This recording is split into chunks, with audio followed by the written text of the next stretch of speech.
Nakumbuka mara ya kwanza nilikuwa nampa ushuhuda mtu mmoja.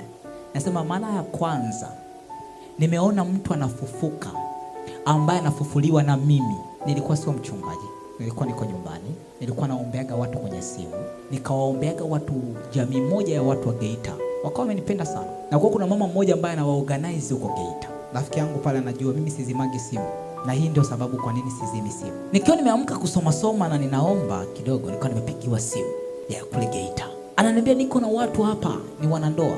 Mtoto alikuwa ni mzima usiku, wamelala, wanashtuka katikati mtoto amefariki. Saa 10 na saa 11. Nikamwambia una uhakika huyu mtoto amekufa? Yule mama ananiambia huyu mtoto amekufa baba, niko naye hapa. Nilikuwa na madhabahu nyumbani Kikoi. Nikawa nimepiga magoti pale kwenye madhabahu.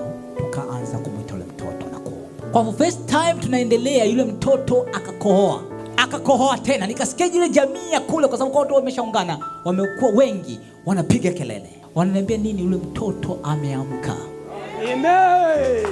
Hii ni mara kwanza, na sikuwa nao physical, nilikuwa nao kwenye simu.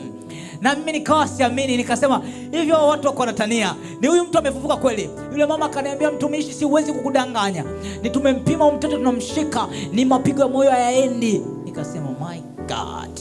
Lakini nilikuwa nimepiga magoti kwenye madhabahu yangu ya nyumbani, nikalia, tukapiga kelele, mtoto akamka. Geita, vile vitu unavyoviona nyuma walinunua wenyewe, walichangaga watu wa Geita, hivyo viti vikubwa. Na hii ndio sababu sizimi simu muda wote. Najua mtu anaweza kupata shida. Kama ningekuwa nimezima simu siku ile, yule mtoto alikuwa anakufa siku ile, na ilikuwa ni uchawi.